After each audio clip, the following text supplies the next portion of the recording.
motivation, pero mababa ang skills. Anong klaseng partner ang meron mo dyan? Walang sasagot ng batukan, ha? Anong klaseng partner ang meron mo dyan? Wow, wala akong kausap. Ikaw, anong klaseng partner? Ano? Sumagot ka! Hindi kita marinig. Oh, anong klaseng partner sa tingin nyo ang meron nyo dyan? Motivated partner. So, ano pa? Tingin nyo? Skills. Hindi pa nag-develop. Talagang kunento nyo lang kung ano nandun sa video. Nakakatuwa kayo. Motivated and skills. So, alam niyo kung anong klaseng partner yan? Bagong sali. Kasi hindi naman niya maglalabas ng pera kung hindi siya motivated. The question is, alam na ba niya kung ano gagawin? See, yun ang question. Ikaw as a leader, ano dapat ang ginagawa mo?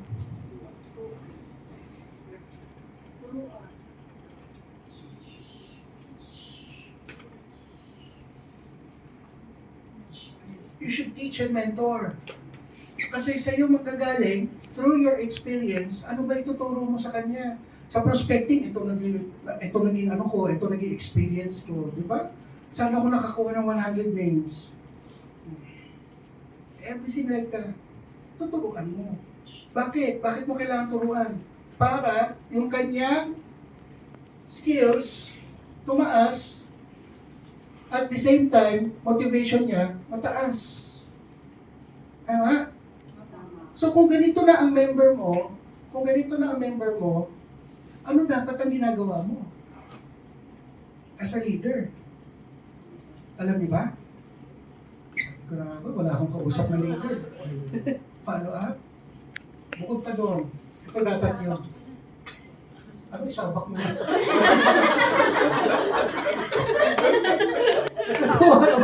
Isabak mo na. Saan mo isasabak sa gera? Bakit? Ba't mo isasabak sa gera? Wag! Ayun talaga, oh. You should be monitoring. Ano ang minomonitor mo sa kanya? Production yan. Ha? Kasi pag hindi mo minomonitor yung production niya, there is a chance na hindi siya kumikita. Kasi yung production niya ang magbibigay sa kanya ng kita. Diba? O, kamusta ka na? Nagre-retailing ka ba? O, ilan na yung ino-order mo na canisters? Okay ba? May problema ba na-encounter? That's how you talk to them. Kasi, minomonitor mo. Pagka nakita mo, consistent. Ano yung ganun? May kasama pang gano'n. Wow!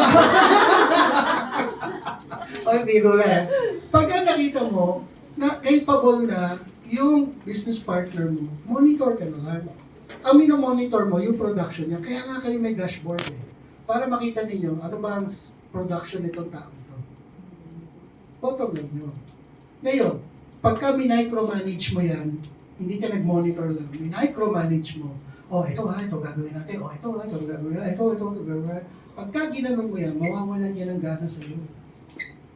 Kasi masyado kang nagger. Kaya kailangan, minomonitor mo lang. Okay? Ngayon, habang minomonitor mo, dito papasok yung sinabi ng isa.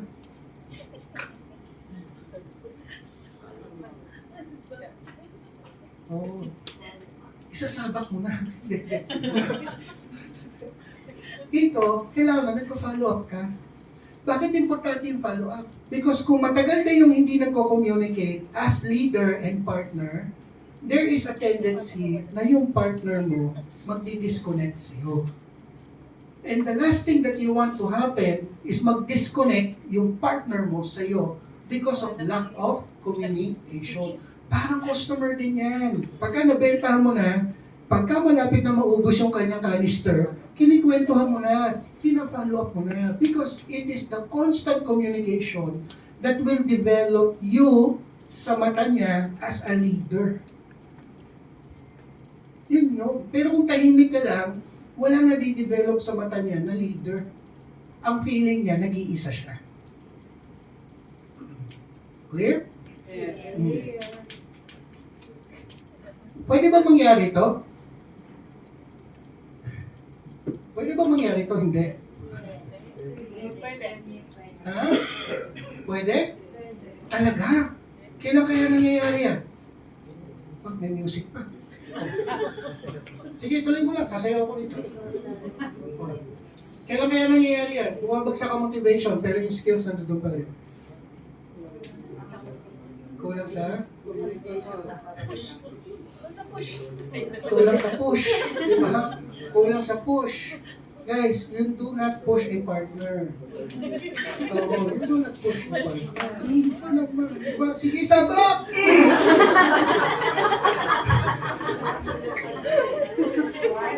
Anong ginagawa ng ibang company? Tayo hindi.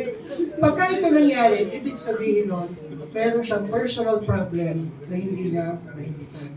I will not believe it is about the rejection. I will not believe na sa sobrang daming nagno-no sa kanya, eh doon siya nang-demotivate. No. Alam mo kung saan siya nang-demotivate? Baka yung misis niya nangangaliwanan. You know, diba? Baka yung boyfriend niya, nanlalaki na. Yung babae yung gusto. Diba? Maraming nangyayari ganyan. And it is often the reason kung bakit yung motivation nawawala. It's not about what they're doing here, yung prospecting. Ano nakaka-demotivate sa prospecting? Wala naman, di ba? Sa pag-invite, ano nakaka-demotivate doon? No, no, no. So what next? So what next? So what next? Di ba? Discuss na natin yan. Often, emotional problem talaga ang tumitira dyan. Kaya nawawala yung motivation. Pagka motivation ngayon, ang naging problema, what do you do now? You do not teach, you coach. Coaching is all about dealing with the emotional problem. Teaching is all about delivering or transferring knowledge. Ang teaching, mentoring, wala yung kinalalaman sa emotional. Sa teaching and mentoring, ikaw ang palaging nagsasalita. Katulad ng ginagawa ko ngayon, ako palaging nagsasalita, kaya pagod na ako. Diba? Oh. So ano ngayon ang nangyayari? Dapat no, may bayad ko. Then, pagka, uy, tama daw, tama. Okay, mamulekta tayo ha, mamulekta tayo. So, ang point ko dito is, when you are teaching, ibang-iba yung activity na yan kaysa sa coaching. Sa coaching, nagtatanong ka, at mas madalas magsalita yung kino-coach mo. Kasi siya yung may problema eh, siya yung dapat maglabas ng problema. Pagka ikaw palagi ang nagsasalita sa coaching, lalo mo binabaon yung problema niya sa loob. Diba? Yes. Kaya tanongin nyo, no? Maraming umiiyak sa akin. Bakit? Kasi nailalabas ko kung ano yung nasa loob nila eh. At pagka nailabas ko, ay grabe! Yung ngiti nila pagkatapos ng ano namin, coaching session namin, magaan na yung loob nila. Diba? Yung loob ko naman ang mabigat. Nilipat na pala sa akin. Nilipat na pala sa akin. Grabe. No? But that is the difference between coaching. It is emotional problems that you deal with. Teaching and mentoring, it is about knowledge, data transfer, or information transfer. Lagi nyo tatandaan. Ngayon, nangyayari ba ito?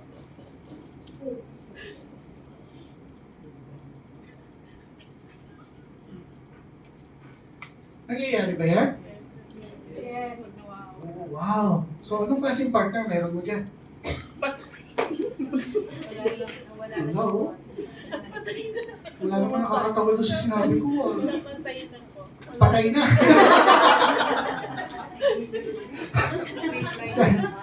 Yung sagot pala niya nakakatawa. Ano? Anong klaseng meron mo dyan? Anong klaseng partner meron mo dyan? Mababa ang motivation, mababa ang skills. Nakalibing. Ano? Anong klaseng partner? Not a good leader? Oh, nagre-reflect yun sa iyo kasi ikaw yung leader niya. Di ba? Alam niyo kung kailan nangyayari ito? Simple lang.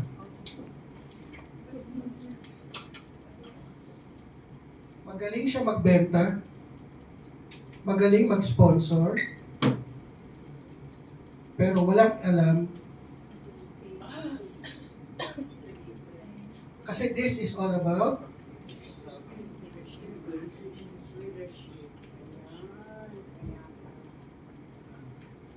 So ang sagot dito, hindi patay. Hindi patay ang sagot dito. Ang sagot dito, nagbago na yung role ng iyong partner. Kasi ikaw, turo ka na turo tungkol sa pagbenta. Turo ka na turo sa pag-sponsor. Wala ka naman tinuturo kung paano maging leader. Kaya tuloy siya, nagtitimotivate. Bakit? Bakit ganun? 3 months na, nawala pa yung aking interesado. Ay, grabe.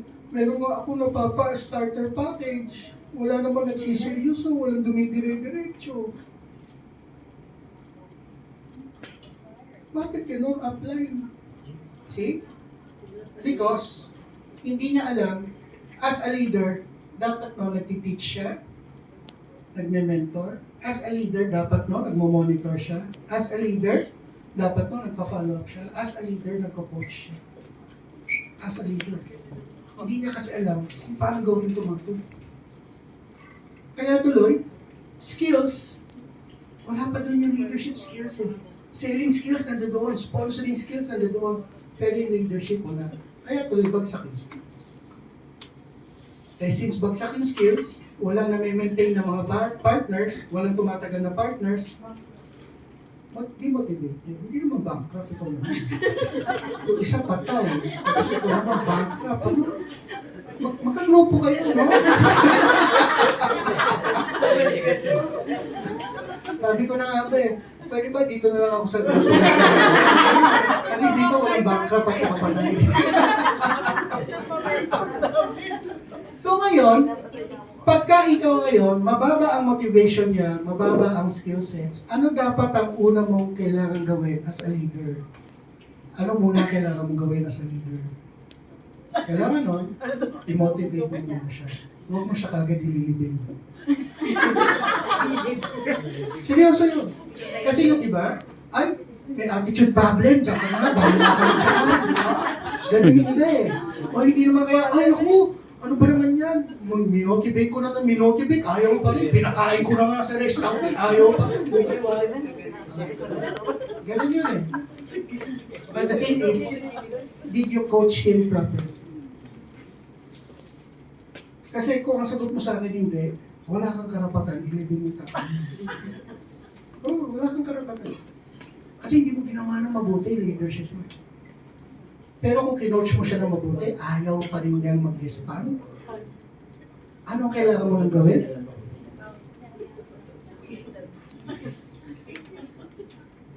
That's the time. It's not kick out. No. Iba kick out. Bakit let go ang sinasabi ko? Ang kick out, tsaka na, hindi ka nakasali sa grupo ko. Maghanap ka ng ibang upline, maghanap ka ng ibang grupo. Yun ang kick out. Ako, let go. Ibig sabihin nun, ifo-focus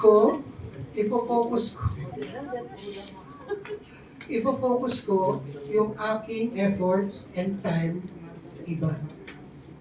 Yun ang let go sa akin. See? Kayo sasamahan nyo. Patay, bankrupt, get out. Ang harsh, no? Napaka-harsh ninyo. Kayong harsh. Wala yan lugar dito. May positive na sinasabi ko. So ngayon, you have to let go. And when I say let go, kailangan nung ikaw as a leader, ginawa mo muna yung role mo. Kinoach mo muna siya. Kung wala pa siyang alam about leadership, tinuruan mo dapat siya. Bakit mo uunahin yung motivation rather than the skill? Kasi kung ayaw niya talagang makinig, hindi niya makikinig. Pero kung gusto niya makinig, makikinig na. Parang bata yan eh. Huwag mong hawakan niya, mapapaso ka. Hindi nakinig, napaso. So next time, gusto na niyan, hindi hawakan. Pero yung umpisa, hindi siya matututo eh. Guys, ito lang yung tip of the iceberg ng leadership training natin. Tip of the iceberg. Kasi doon sa leadership training, tuturuan ko kayo kung paano magturo talaga, kung paano mag-mentor. Tuturuan ko kayo kung paano mag-coach. Yun ang kailangan ninyo matutunan.